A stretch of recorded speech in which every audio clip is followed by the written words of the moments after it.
நீங்க செய்யக்கூடிய சின்ன சின்ன பழக்கங்கள் இருக்க அதான் உங்களுடைய வாழ்க்கையாக மாறுது. நீங்க நினைக்கலாம் இந்த சின்ன விஷயத்தால என்ன மாற்றம் ஏற்பட்டுற போகுதுன்னா, நீங்க கம்பவுண்டிங்க புரியல, கம்பவுண்டிங்க பத்தி உள்ள நாலேஜ் உங்களுக்கு இல்லைன்னு அர்த்தம். த கம்பவுண்டிங் ஆஃப் ஹேபிட்ஸ், பழக்கத்துடைய கம்பவுண்டிங்கை நம்ம பார்க்க போறோம். பாருங்க, முதல்ல ஒரு ஹேபிட் எப்படி உண்டாகுதுன்னா, உங்களுக்கு ஒரு ட்ரிகர் உண்டாகும். உதாரணத்துக்கு, நீங்க தனியா இருக்கிறீங்க, நீங்க லோன்லியாக உங்களை உணர்றீங்க, இல்லைன்னா நீங்க ஃப்ரஸ்ட்ரேட்டா இருக்கிறீங்க. இப்படி தனியாக நீங்க ஃப்ரஸ்ட்ரேட்டாக இருக்கும்போது உங்களுக்கு கிரேவிங் உண்டாகும். என்ன கிரேவிங்? ஒரு சிகரெட் அடிக்கலாமே, ஒரு தம் அடிக்கலாமே, இல்லைன்னா யாராவது ஒரு பொண்ணுகிட்ட பேசலாமே சொல்லி ஒரு கிரேவிங் உங்களுக்கு உண்டாகும். அதனால நீங்க என்ன பண்ணுவீங்க? காசு எடுத்து சிகரெட் வாங்குறதுக்கு நீங்க கடைக்கு போவீங்க. இதுக்கு பேர் தான் ரிஸ்பான்ஸ். இல்லைன்னா போன் எடுத்து அந்த பொண்ணுக்கு நீங்க கால் பண்ணுவீங்க. இது ரிஸ்பான்ஸ். அப்படி பண்றதுனால உங்களுக்கு என்ன கிடைக்கும்? ரிவார்டு கிடைக்கும். இன்னொரு எக்ஸாம்பிள் சொல்றேன் பாருங்க. உங்களுக்கு போன் அடிக்ஷன் இருக்குன்னு வச்சுப்போம். நீங்க போன் பக்கத்துல வச்சிருக்கீங்க, நோட்டிபிகேஷன் அடிக்குது, டன்னு ஒரு சவுண்டு கேட்குது. இப்படி சவுண்டு கேட்ட உடனே உங்களுக்கு கிரேவிங் உண்டாகும். ஃபோன் யூஸ் பண்ணலாம்னு சொல்லி கிரேவிங் உண்டாகும். நீங்க என்ன பண்ணுவீங்க? ரெஸ்பான்ஸ் கொடுக்கறதுக்காக வேண்டி போனை நீங்க எடுத்து யூஸ் பண்ண ஆரம்பிப்பீங்க. அப்படி ஆரம்பிச்சோன்னா டோபமைன் உங்களுக்கு ரிலீஸ் ஆகும், அதாவது ரிவார்டு உங்களுக்கு கிடைக்கும். இப்படிதான் எல்லா பழக்கங்களும் உண்டாகுது. நான் உதாரணத்துக்கு கெட்ட பழக்கங்களை சொன்னாலும் கூட நல்ல பழக்கங்களும் இப்படிதான். நல்ல பழக்கத்துக்கு நீங்க ஒரு ட்ரிகரை உண்டாக்கிட்டீங்க. உதாரணத்துக்கு, காலையில நீங்க 3:30 மணிக்கு அலாரம் வச்சிருக்கீங்க ஜிம்முக்கு போறதுக்கு. ட்ரிகர், அலாரம் அடிச்சோன்னு உங்களுக்கு ட்ரிகர் உண்டாயிருச்சு. ட்ரிகர் உண்டானதுக்கு அப்புறம் உங்களுக்கு கிரேவிங் உண்டாகும். இன்னைக்கு நான் 3:30 மணிக்கு எஞ்சி ஒர்க் அவுட் பண்ணணும், பயங்கரமா என்ன டெவலப் பண்ணணும், நேத்தை விட அதிகமா என்ன புஷ் பண்ணணும் சொல்லி நீங்க உங்களுக்கு கிரேவிங்கை உண்டாக்கிட்டீங்க. இப்போ நீங்க ரெஸ்பான்ஸ் கொடுப்பீங்க. ரெஸ்பான்ஸ் எப்படி கொடுப்பீங்க? நீங்க உங்க ட்ரெஸ்ஸை மாத்திட்டு ஜிம் பேக் எடுத்துட்டு நீங்க வண்டியில கிளம்புவீங்க பாருங்க. இதுக்கு பேர் தான் ரெஸ்பான்ஸ். அப்படி நீங்க ஒர்க் அவுட் முடிச்சதுக்கு அப்புறம் நீங்க நேத்தை விட உங்களை புஷ் பண்ணதுக்கு அப்புறம் உங்களுக்கு ஒரு சாட்டிஸ்ஃபேக்ஷன் ரிலீஸ் ஆகும். இதான் ரிவார்டு. இப்படி நீங்க எல்லா விஷயத்திலுமே ட்ரிகரை நீங்க நோட் பண்ணுங்க. முட்டாள்கள் என்ன பண்ணுவாங்கன்னா, தன்னுடைய ரெஸ்பான்ஸை சேஞ்ச் பண்ணுவாங்க. நான் சிகரெட் குடிக்க கூடாது, நான் தம் அடிக்க கூடாது, நான் அது பண்ணக்கூடாது, இது பண்ணக்கூடாது சொல்லிட்டு ரெஸ்பான்ஸ் அல்லது ரெஸ்பான்ஸ் ரிவார்டை சேஞ்ச் பண்ணிட்டே இருப்பாங்க. ஆனா அறிவாளி யார் தெரியுமா? ட்ரிகரையே சேஞ்ச் பண்ணிடணும், ட்ரிகரையே மாத்திரணும். உதாரணத்துக்கு, நீங்க போன் யூஸ் பண்றதுக்கு உங்களுக்கு ஃபோன் யூஸ் பண்ணுறதுக்கு நோட்டிஃபிகேஷன் தூண்டுதுன்னு வச்சுப்போம். நீங்கள் நோட்டிஃபிகேஷனே ஆஃப் பண்ணிடுங்க. உங்களுக்கு ஃபோனோடைய அடிக்ஷன் உண்டாயிடுச்சுன்னா ஃபோனையே தூரமாக வச்சிருங்க. ட்ரிகரையும் உண்டாக்க விடாதீங்க. ட்ரிகர் உண்டாயிருச்சு, கிரேவிங் உண்டானதுக்கப்புறம் நீங்கள் ரெஸ்பான்ஸை மாற்றிட்டு இருக்கக்கூடாது. நான் சொல்ல வர்றது என்ன, எப்படி ட்ரிகரை வச்சு நீங்கள் கெட்ட ஹேபிட்டை உண்டாக்க முடியுமோ அதே மாதிரி தான் நல்ல ஹேபிட்டையும் நீங்கள் உண்டாக்க முடியும். அடுத்தது, பிரெயின் ஏன் நல்ல ஹேபிட்டை உண்டாக்குதுன்னா, முதல்ல பிரெயின் ஹேபிட்டை ஏன் உண்டாக்குது? அந்த கேள்வி உங்களுக்கு வந்துச்சு. பழக்கம் எதனால உண்டாகுதுன்னா, பிரெயின் லவ் எஃபிஷியன்சி. பிரெயின் என்ன பண்ணுதுன்னா, பவரை டிவைடு பண்றதுக்கு முயற்சி பண்ணுது. தன்னுடைய பவரை முழுமையாக ஒரு செயல்ல கொண்டு சேர்க்க கூடாது, வேறு ஏதாவது ஒன்னில் தன்னுடைய கவனத்தை செலுத்தணும் சொல்லி பிரெயின் விரும்புது. நீங்க பிரஷ் பண்ணும்போது முழு கான்சியஸோட, முழு விழிப்புணர்வோட தான் பிரஷ் பண்ணுவீங்களா? நான் இப்போ பிரஷ் பண்ணிட்டே இருக்கேன் அப்படி சொல்லி முழு சிந்தனோட நீங்க பிரஷ் பண்ணுவீங்களா? நீங்க நடக்கும்போது முழு சிந்தனை உங்களோட நடக்கிறதுலையா இருக்கும். நீங்க வண்டி ஓட்டும் போது முழு சிந்தனை நீங்க வண்டி ஓட்டுறதுலையா வச்சிருப்பீங்க? கிடையாது. நீங்க அதே மாதிரி போன் யூஸ் பண்ணும்போது உங்களுடைய முழு கான்சியஸ்னஸ், முழு விழிப்புணர்வு போன் யூஸ் பண்றதுல இருக்குமா? இல்லைன்னா நீங்க சும்மா எதையாவது ஒண்ணு தள்ளிட்டே இருப்பீங்களா? சொல்லுங்க. உங்களுடைய பிரெயின் என்ன பண்ணுனா, தனக்கு சில பழக்கங்களை உண்டாக்கிரும். எதுக்கு அது உண்டாக்குதுன்னா, brain wants to save energy. Brain தன்னுடைய எனர்ஜியை சேவ் பண்ண விரும்புது. பிரெயின் தன்னுடைய எனர்ஜியை மிச்சப்படுத்துவதற்காக வேண்டி சில பழக்கங்களை உண்டாக்கிட்டு அதிலேயே உங்களை சுத்த வச்சுக்கிட்டே இருக்கும்.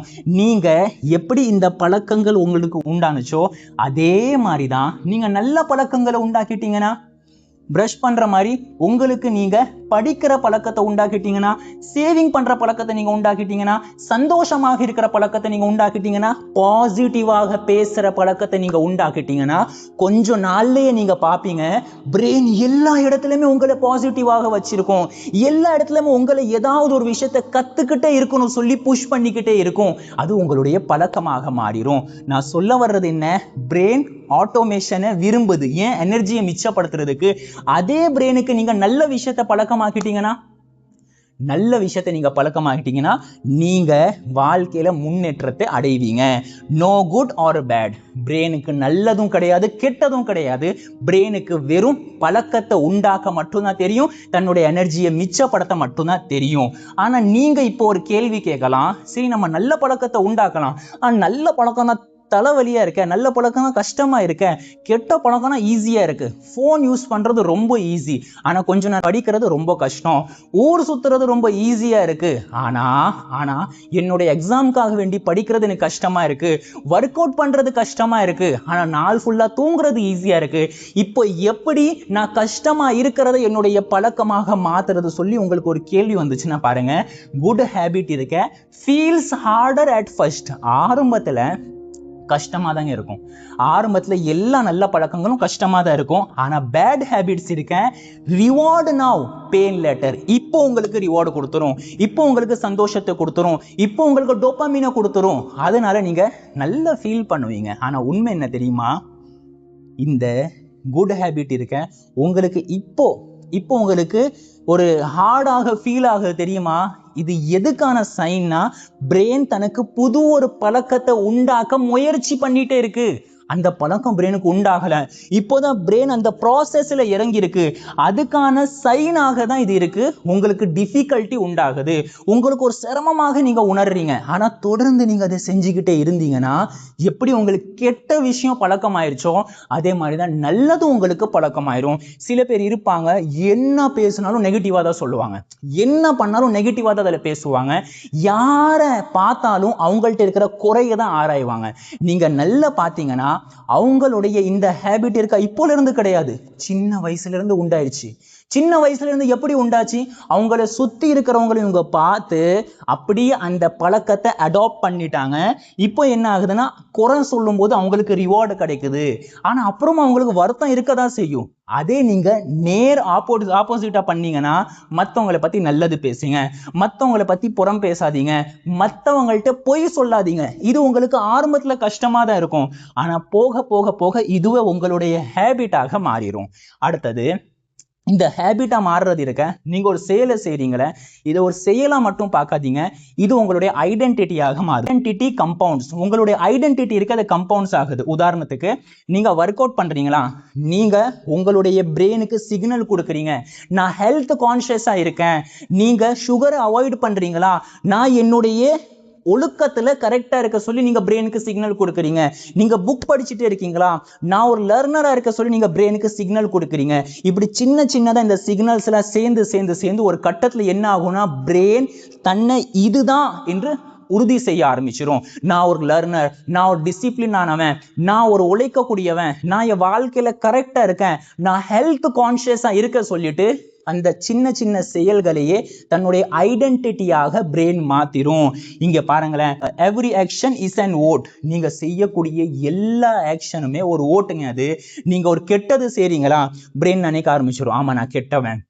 நீங்க ஒரு நல்லதை ஆரம்பிக்கிறீங்களா, பிரெயின் என்ன நினைச்சிரும், இதான் நான் நல்லவன்னு நினைச்சிரும். இப்படி நீங்க செய்யக்கூடிய ஒவ்வொரு நல்ல செயல் மூலமாக உங்களுடைய பிரெயினுக்கு நீங்க நல்ல ஓட்டை கொடுத்துட்டே இருந்தா end of the day நீங்க disciplined ஆக மாறிடுவீங்க. end of the day நீங்க learner ஆக மாறிடுவீங்க. end of the day நீங்க successful person ஆக மாறிடுவீங்க. ஏன்னா அதுவே உங்களுடைய ஐடென்டிட்டியா மாறிடும். இதுக்கு அடுத்து உலகத்துல யார் உங்களை டிஸ்ட்ராக்ட் பண்ணாலும் நீங்க டிஸ்ட்ராக்ட் ஆக மாட்டீங்க. என்கிட்ட வர்ற கிளைண்ட் நிறைய பேர் சொல்லுவாங்க, ஃபோக்கஸ் பண்ண முடியல, டிஸ்ட்ராக்டடாக நாங்க ஃபீல் பண்றோம், லேக் ஆஃப் ஃபோக்கஸ் இருக்கு, என்ன பண்றது கேட்பாங்க. ஏன் இந்த பிரச்சனை உங்களுக்கு உண்டாகுதுன்னா உங்களுடைய ஐடென்டிட்டியே கிடையாது, உங்களுடைய ஐடென்டிட்டியை நீங்க உண்டாக்கல. நான் இதுதான் சொல்லி பிரெயினுக்கு நீங்க சொல்லி கொடுக்கல. அப்படி நீங்க சொல்லி கொடுத்துட்டீங்கன்னா நீங்க நினைச்சாலும் அந்த பழக்கத்தை நீங்க விட முடியாது. இங்க ஒரு விஷயத்தை நான் உங்களுக்கு சொல்லி தரேன், எப்படி உங்களுடைய ஐடென்டிட்டியை நீங்க உண்டாக்குறது. கன்சிஸ்டன்சி இருக்கணும், இன்டென்சிட்டி இருக்கக்கூடாது, கன்சிஸ்டன்சி இருக்கணும். இன்டென்சிட்டியை பீட் பண்ணிடும். அதை எப்படி, இங்க பாருங்க, இதான் கன்சிஸ்டன்சி. நீங்க என்ன பண்றீங்க, டே 1 இல்லைன்னா வீக் 1 என்னன்னு வச்சுக்கோங்க, நீங்க இந்த விஷயத்த செய்றீங்க, ரெண்டாவது வாரமும் செய்றீங்க, 3வது வாரமும் செய்றீங்க, 4வது, இப்படி தொடர்ந்து நீங்க செஞ்சுட்டு இருக்கீங்க. பாருங்க எல்லாமே சமமா இருக்கு. இது கன்சிஸ்டன்சி. இன்டென்சிட்டி என்னதுன்னா நீங்க திடீர்னு மோட்டிவேட்டா ஒரு விஷயத்த ஹையா பண்ணிடுவீங்க. அதுக்கு அடுத்த நாள் நீங்க லோ ஆயிருவீங்க. அடுத்து திருப்பியும் நீங்க ஹை பண்ணுவீங்க. அதுக்கு அடுத்த கொஞ்ச நாள் செய்யவே மாட்டீங்க. திருப்பியும் நீங்க மூட இல்லாம போவீங்க. அதுக்கு அடுத்தது கொஞ்ச நாள் நீங்க அதை கேப் விட்டுருவீங்க. அதுக்கு அடுத்த கொஞ்சமா நீங்க அந்த விஷயத்துல ஈடுபடுவீங்க. அதுக்கு அடுத்த நாளில இருந்து வெறி கொண்டு செய்யணும்னு சொல்லி ரொம்ப ஹையா செஞ்சிருவீங்க. இப்படிதான் உங்களுடைய வாழ்க்கை இப்படிதான் போயிட்டு இருக்கு. எல்லா பழக்கங்களும் உங்களுக்கு இப்படிதான் போயிட்டு இருக்கு. ஏன்னா நீங்க ஃபர்ஸ்ட் நீங்க இன்டென்சிட்டியே உண்டாக்கிடுறீங்க. இன்டென்சிட்டி வேண்டாம், நீங்க கன்சிஸ்டன்சிக்காக வேண்டி நீங்க அரை மணி நேரம் செய்யாதீங்க. கரெக்டா எந்த விஷயமா இருந்தாலும் 5 நிமிஷம் செய்யுங்க, 2 நிமிஷம் செய்யுங்க. அந்த 2 நிமிஷத்தை நீங்க தொடர்ச்சியா செய்யுங்க. காலப்போக்கில் நீங்களே தானாக அந்த 2 நிமிஷம் கம்மியா இருக்கு சொல்லி 5 நிமிஷமா மாத்துவீங்க. அது 10 நிமிஷமா மாத்துவீங்க. அதை அரை மணி நேரமா மாத்துவீங்க. இந்த அரை மணி நேரம் உங்களுடைய பழக்கமாக ஆகிறதுக்கு உங்களுக்கு மேபி 2 மாசம் ஆகலாம். ஆனா 2 மாசம் கழிச்சு உங்களுக்கு இந்த பழக்கம் ஒண்ணு உண்டாயிடுச்சு. இந்த அரை மணி நேரம் கொஞ்ச நாள்லயே 1 மணி நேரமா மாறும்.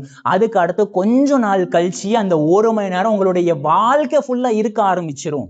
அதாவது அது உங்களுடைய ஐடென்டிட்டியாக மாறிடும். இப்படிதான் எல்லா பழக்கங்களும் உண்டாகும். ட்ரூத் என்ன தெரியுமா? a little everyday compounds. நீங்க செய்யக்கூடிய சின்ன சின்ன விஷயங்கள் இருக்கா, அது கம்பவுண்டாக ஆகிட்டே இருக்கும், அது முன்னேறிக்கிட்டே இருக்கும். அதனால சின்ன விஷயமா இருந்தாலும் அதை சும்மா நினைச்சுக்காதீங்க. அது உங்களுடைய ஐடென்டிட்டியாக எப்போ மாறும்னு சொல்ல முடியாது. உங்களுடைய நல்ல விஷயத்தை நீங்க ஐடென்டிட்டியாக மாத்துறது கஷ்டமா இருந்தாலும் தொடர்ந்து அது செய்யுங்க. இந்த வீடியோ உங்களுக்கு பிடிச்சிருந்தா ஷேர் பண்ணுங்க. பி அவேர், விழிப்புணர்வோடு இருங்க.